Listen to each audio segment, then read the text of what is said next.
Hi, my name is Kim Shutt, and this is my Module 4 interviews. So starting first, before I get into questions, just a brief introduction of the three people I interviewed. One person is Danielle Schultz. She is a special education teacher. One of her main roles is being a co-teacher in general education classes, and she also has her own caseload for students.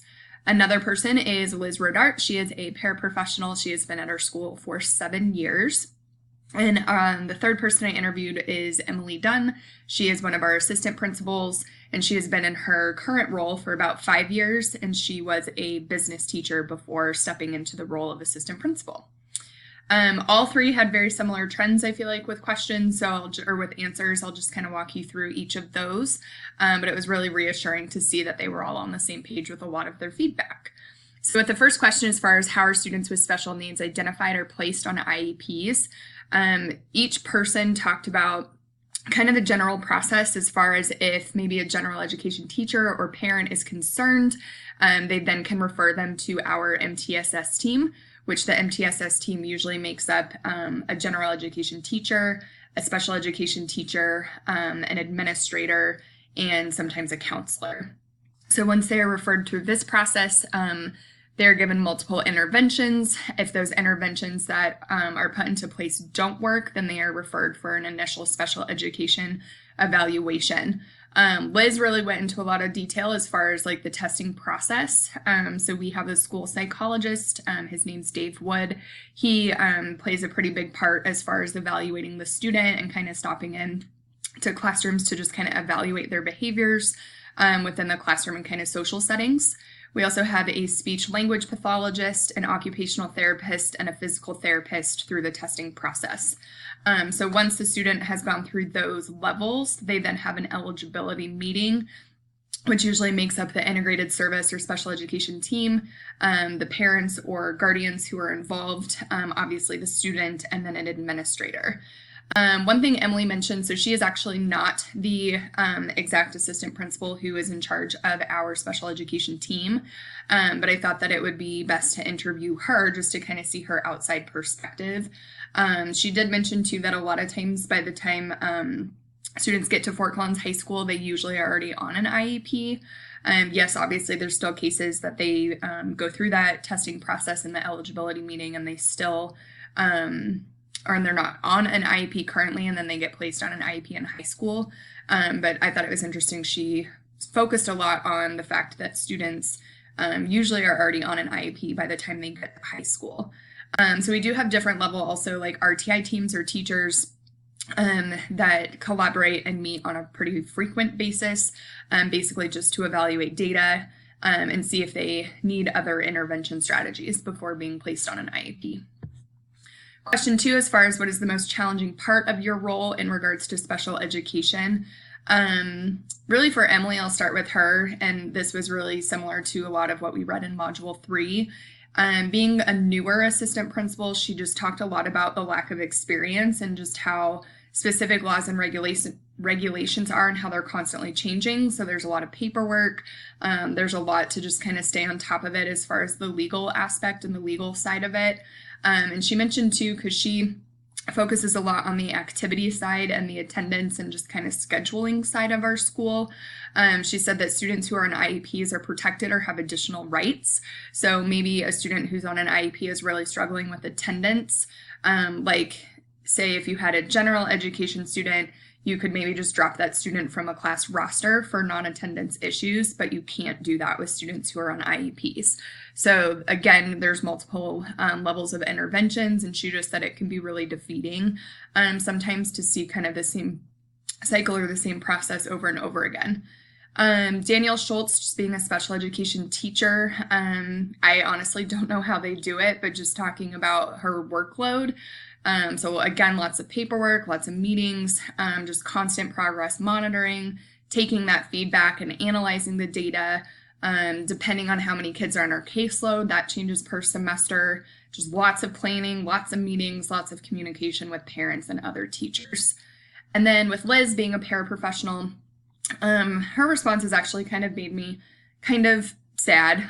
Just from a general education teacher standpoint, I've had a decent amount of pairs in my classroom, but she talked a lot about just in general how pairs are treated.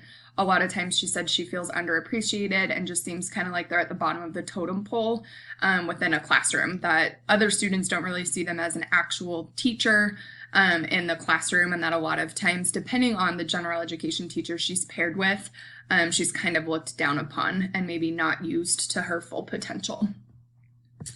Third question, as far as the most rewarding part of your job, this was one of my favorite questions to talk with them about. From an assistant principal perspective, Emily talked about just, again, knowing that we have systems in place that are there to help students thrive. And then once we actually see that process work, obviously is really exciting. And like I mentioned, she focuses a lot on activities. So she's involved a lot with our unified sports. Just seeing those students involved in extracurricular activities, she said, makes it really rewarding. Danielle and Liz had similar responses. Again, just working with those students day in and day out, seeing the struggles from the beginning, and then hopefully seeing what they accomplish throughout the time that you're working with them. Just seeing the students actually excited about their progress, going home and telling their parents about certain achievements, and just being kind of that go-to teacher, go-to adult in the building that they can go to for advice. So yes, there's a lot of hardships, there's a lot of struggles, but they said it definitely all makes it worth it in the end when you even just have one kid that really makes a lot of progress. As far as advice that they have on supervision of special education staff, Emily was pretty brief with this one, but we talked about just really learning from the special education team, trusting them as professionals, asking questions, getting involved as much as possible. And I think, like she said, every day she learns something new. So just really trusting in your staff and working as a team. Danielle and Liz, again, also had pretty similar responses or conversations, just really talking about teamwork. It takes a village, so making sure everyone's kind of on the same page, understanding that everyone has great ideas that need to be supported and encouraged, using each other as resources, the paraprofessional just kind of being that go-to person between the general education teacher and then the entire intervention team. And then just making sure that they have clear expectations, that they attend required trainings needed for the classroom and certain behaviors. Again, just being constant learners and staying up to date with all of that information. The next question, as far as how do you work effectively with parents of children with special needs? I mean, this is something too, just thinking from my perspective as a general education teacher, parents can be extremely supportive, and it can also be really frustrating, the lack of support from parents and just kind of the communication piece.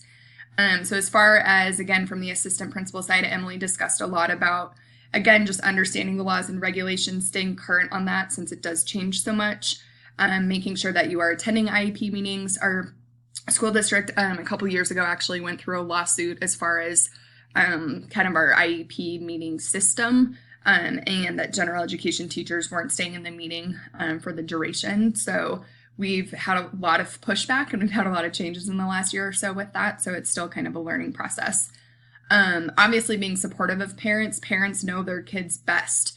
It would be extremely difficult. I am not a parent, but it would be extremely difficult through a parent perspective of trusting a school and trusting those teachers to work with your kid and making sure that they're safe and they're supported.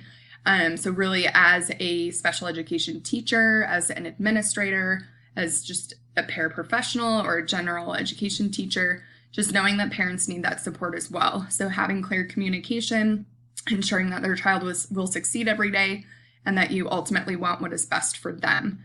Danielle talks about communication a lot, and this is something that our school honestly has been struggling with in the last year or so. We've had a lot of changes. We've had a lot of new teachers. We have a new principal this year. So really just trying to keep an open line of communication. Danielle's a parent, and she really stressed that too, as far as it's super important to listen to the ideas, the recommendations, the advice that the parents give on their students, because again, parents know their kids best, and they are trusting in us to support their kid and make them thrive. How do you work with general education teachers with students with special needs? I've been really fortunate enough to have Liz as a pair in my classroom multiple times, and she is fantastic. So she really, for her, again, is just very transparent and very clear with the general education teacher, to make sure that they know that you're there to help and support them. I really love too that she's willing to help the entire class and not just focus on that 1 or 2 students, that she's there for special education needs.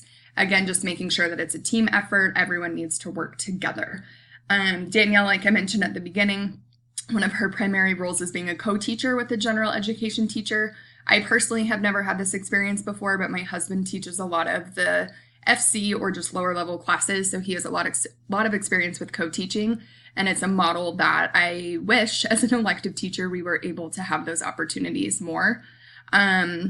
Making sure too that if there's any issues that they're addressed with the specific caseload students and the general education teacher as soon as possible. If there is an incident, if there's a behavior concern or just something that they need to know, just again communicating that as quickly as possible. And again, just wanting the general education teachers to know that she supports them. And then Emily talked about, it's called least restrictive environment. So a lot of our special education or IS students are in general education classes the majority of their day, which is great. It kind of normalizes their routine. It puts them into an environment that they are held to maybe higher expectations, and some of those general education students can help them out in the classroom as well. Emily mentioned co-teaching. We actually have a lot of co-teaching at our school, which is great. Continuing again to attend professional development sessions, and then just working closely with case managers and keeping that line of communication open. What advice do you have for first year administrator? Emily, as an assistant principal, talked about, again, just really the legal side of it. So being familiar with laws around special education, understanding the IEP process as a whole, asking questions, being patient, taking care of yourself. Just like with any role in education, it can be really emotionally draining and exhausting. So really making sure that you take care of yourself too. Liz talked about just setting like healthy boundaries, making sure that people feel important and that their voices are heard, making yourself available for people to talk to, and being supportive of staff and students. And Danielle, again, similar to what Emily was talking about, just mentioned a lot about the legal side and just how laws in special education surrounding academics and behaviors are constantly changing, and just making sure that you're staying up to date with those. And again, just continuing to thrive and learn as a professional. How would you describe the role of the special education teacher and the building principal? Emily was pretty brief with our conversation with this too, but she really talked about just being collaborative.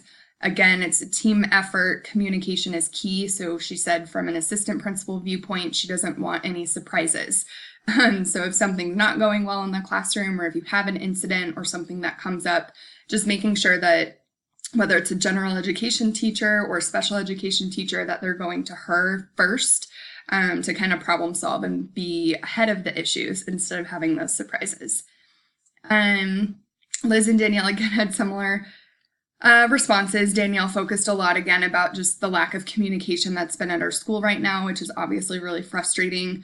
There is an assistant principal. It's not Emily, it's Jen Roth, who is specifically assigned to their department. So that's kind of their go-to person, which is nice. But unfortunately, the department heads in integrated services is kind of the main source of communication, which if it's something that they're not directly dealing with, sometimes those things can kind of fall through the cracks. And then from a paraprofessional perspective, just understanding too that those special education teachers are there to support several students. They write the IEPs, they monitor the progress of each student.